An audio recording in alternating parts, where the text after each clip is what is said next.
Greetings everybody, this is your host Sam, coming at you with another installment of Scholastic Brass Month on the Sam You Please Brass channel. Stay tuned today to learn about the Yamaha YTR-200ADII Mark II Advantage Model Trumpet. The Yamaha company are responsible for some of my very favorite trumpets out there, including, but not limited to, my very own YTR-8310Z, which was designed for jazz legend Bobby Shew. Today, however, we're talking about student models in the Yamaha lineup. Their flagship student model used to be the YTR-2335 before it was tragically put out of production. That is in fact the model I started playing on, and I've reviewed it on my channel before. Admittedly, it's no great shakes as a review. It was about 5 years ago at this point, but in any case, that model holds a very near and dear place in my heart, and it's very sad that it is no longer in production. This, however, is sort of meant to take its place, and today we're going to talk about whether or not it actually does manage to fit into that classic Yamaha lineup.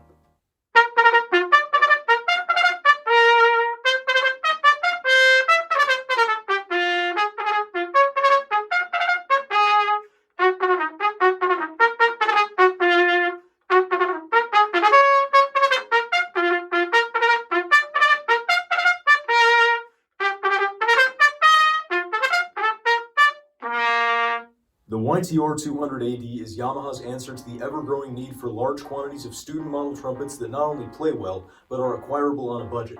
And in this niche, the 200 exists fairly well. It's now a well-established model in the Yamaha lineup. They've done a good job integrating it in with the rest, and many customers will liken it to its old cousin, the 2335, to which I'm personally attached. However, the main difference, besides some smaller ones that we'll look at later, between the 200 and the 2335 or any other Yamaha model can be found by turning the instrument bell side towards you and looking at the bottom of the second valve casing. On most Yamaha instruments besides the Advantage models, you will see stamped Made in Japan. This is the case for my Yamaha 8310Z. However, on the 200 model, it will say Made in China. And so what we see with the Advantage model is a horn whose production has been outsourced to China so they can produce it in higher volumes with higher efficiency and potentially offer it at lower costs than some of the rest of the Yamaha lineup. Some people may kind of scoff at that. It has a connotation of its own, but we're going to explore today why I think this trumpet does stand up to a lot of its made in Japan counterparts. Let's take a tour around the YTR-200ADII. Starting with the mouthpiece, Yamaha will supply just about all their student models with their standard 11B4 mouthpiece size. It's very similar to a Bach 7C in terms of rim and inner diameter, but the cup is a little bit shallower than a 7C, just for a little bit of added air support help. In any case, it's smaller and shallower than most of what I would generally play on, but even I don't entirely hate this mouthpiece. It's a comfortable one and a fairly fun one to play on, and I can play it without too many issues, which is an accomplishment for a smaller mouthpiece. So it's a good, well-balanced mouthpiece overall. In any case, moving on down the line, the lead pipe on this instrument is made from gold brass as opposed to the yellow brass you see on the rest of the instrument. It's not a huge difference, but maybe you can just barely tell the lead pipe is a shade or two darker and redder than the rest of the instrument, and that is because there is more copper in the lead pipe than the rest of the instrument, which should help with durability. Because keep in mind, grade school kids tend to slobber into their horns and not maintain them terribly well. They tend to blow, cookie and cracker crumbs down the lead pipe and rot it out pretty quickly. So having a little bit of extra copper in the lead pipe is a very helpful feature, and it keeps this instrument running for a little bit longer, so Yamaha's thought ahead in that regard. The tuning slide crook here is supposedly designed with the exact same curvature and overall design as their higher end trumpets, and so that, in theory, opens up and frees up the horn a little bit, makes it a little bit more easy to play. Once we get around to the valve section, we'll see valves 1 and 3 numbered, and the model number, YTR-200ADII Roman numeral 2 for Mark II, on the second valve, along with the serial number just below, which I've blurred for confidentiality purposes. The valve caps on this horn, the finger buttons, top caps, and bottom caps, are all very well and precisely knurled. They feel great to take on and off. It's honestly a very small thing to fixate on, but that's something that's a fault of many Chinese horns, and so I want to give Yamaha particular credit in this regard. As we unscrew the valves, by the way, we'll see Monel-coated pistons, as is fairly standard for these sorts of things, standard plastic valve guides, and the valves are numbered so that as you put them in their cylinders, if you face the valves towards you and hear the click, you know the valves are in the right way. The one thing about the valves that is a little bit maybe disingenuous in a way on the 200 model is that the finger buttons are definitely not sincere mother of pearl. They are in fact plastic, and so the holding experience is a little bit strange for the right hand fingertips. It does feel a little bit different from what you would expect.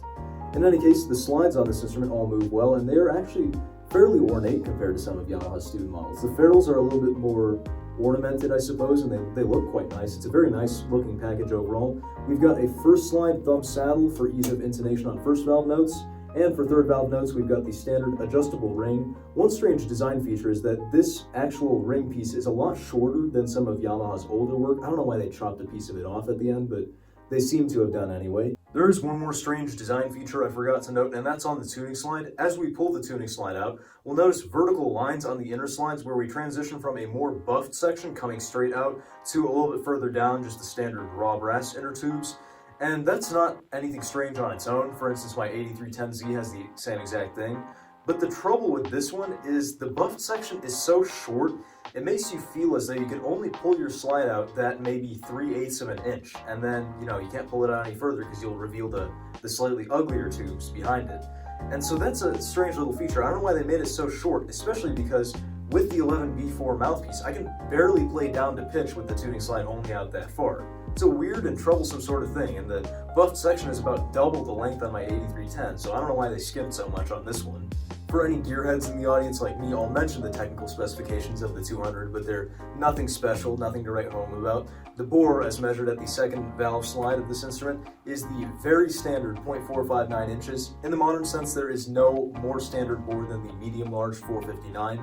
The bell flare is 4 7/8 inches, again a very standard size, and the bell has engraved on it the Yamaha tuning fork logo, the Advantage brand name, and established in '87. Overall, it is a very nice looking and performing trumpet. We'll get to that. The Advantage trumpet comes in a really nice carrying case. In fact, I would argue the case is the advantage of the Advantage trumpet, funnily enough. It's nicer than what you get with most of Yamaha's student stuff. It's a nice looking, fairly slick case. It's very lightweight, doesn't seem to weigh a lot, but nonetheless, it's sturdy. Nothing's going to happen to the trumpet while it's in there. The one slightly funny thing about it is the 4 divots on the front side and 4 nubs on the back side, which it may not be immediately apparent at first, but it's actually made so that cases can interlock as you stack them up. Those nubs and divots kind of stack together and create a more stable stacking experience. And sure, that is a little bit reminiscent of the fact that these horns are probably stacked by the dozens on shipping containers and shipped overseas, which is the case for just about any student model that's mass-produced, but nonetheless, it's just a little bit of a sobering reminder on the case of this one. But in any case, At any rate, I like the case on this model. Let's now talk about the Advantage model in context of several complaints or questions that people tend to have about instruments made in China. First things first, has the build quality on this instrument been sacrificed or lessened in any way compared to the rest of Yamaha's lineup? I would argue definitely not. And the first telltale sign is that unlike just about anything else made in China, this is not a lightweight horn in the hands. It is pretty hefty. Yamaha describes this as a medium weight horn. I think that's fairly accurate, but by my standards, it's actually fairly heavy because my 8310Z is actually a very well-designed lightweight horn. And so this is actually quite a lot heftier in the hands. The metal is a very good thickness throughout, the bell section and the lead pipe and everywhere else on this horn, I would say. Again, especially compared to a lot of other trumpets in China that tend to use very thin metal on the bell especially.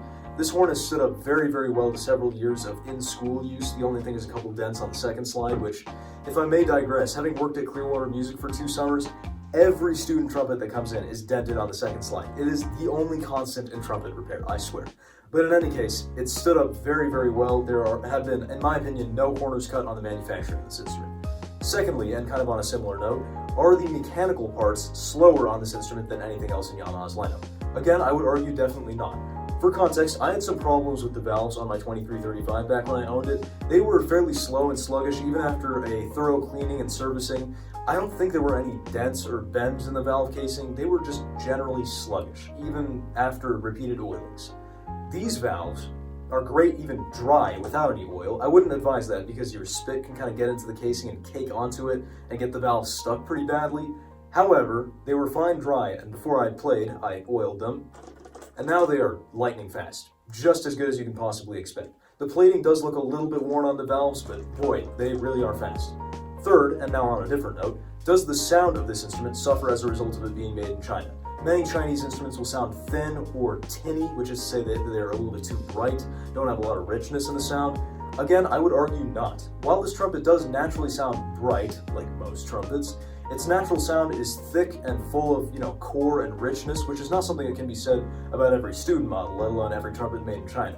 That's probably, the top 5% or less of Chinese-made student models, so Yamaha did a number with this one, for sure.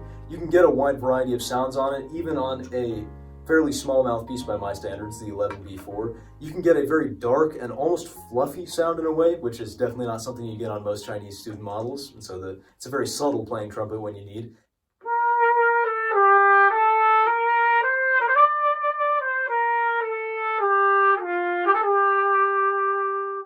It can also play screaming and bright when you need, but again, the main sound is quite rich and full, and so I would say the sound does not suffer.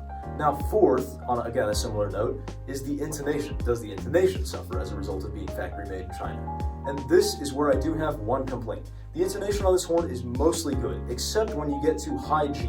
Just setting atop the treble staff, high open G is just a little bit sharper than it should be on, in my opinion, any student horn. It kind of makes it hard for a student to pull that note down, as you'll hear me try to do. I'll try and lip it into place in this following demonstration.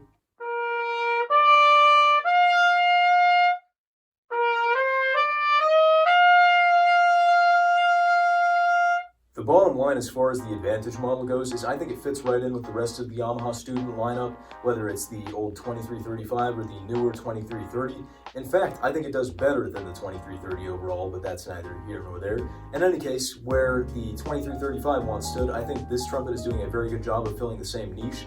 It has a similar, fairly remarkable for a student model, solidity of slotting and tone. You know, the tone is very solid indeed, and you can do a lot with it, just like on the old 2335.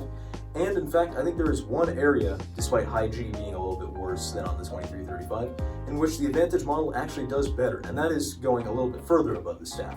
On my 2335, I had issues with stuffiness in the higher register that were kind of peculiar. By this point, I was slotting notes fairly well up there on my 8310Z, which I would hope so, it's a professional quality horn. But nonetheless, on my student horn, the 2335, I would get up to high C and it would be fine, and then as soon as I crossed into high C sharp or D territory above the staff, things got kind of fuzzy. The notes wouldn't slot as securely as I wanted them to, the pitch would tend to sit flat, which is a big problem for me at the time, and overall the experience just was not very fun. On the OWL scale, I would rate it between an average and a poor for a student model, not very good. Whereas on the Advantage, it's a little bit of a different experience. The notes feel a little bit more open and secure up there, and the pitch sits a little bit higher, not too high, they can get a little bit sharp, but in any case, it's nice not to have to pull the notes up in the upper register, which is really tough, not only for students, but even for fairly advanced splitters. That's just a difficulty of the 2335, and this horn does very well in that regard. There could be a number of factors at play. Some would claim that taking the tuning slide brace off magically frees and opens up the horn. I don't think that's the only thing, but it could be one contributing factor.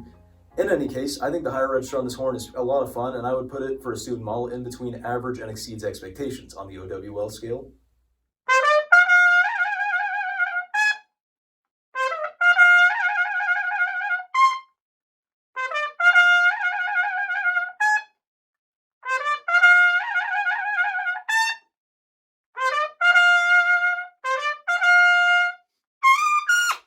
In the end, no matter how much sentimental value the old 2335 has for me or how much I bemoan its discontinuation in the Yamaha lineup, I have to admit the Advantage has done a very good job of filling its shoes. There are features and traits of the Advantage that really remind me of Yamaha's older student stuff in a lot of really remarkable ways, and the Made in China tag does not stop it from performing at a fairly high caliber. It's a really solid horn, honestly. I can say a lot of good things about it, and this is going to get repetitive, but this horn too earns the SAM seal of approval.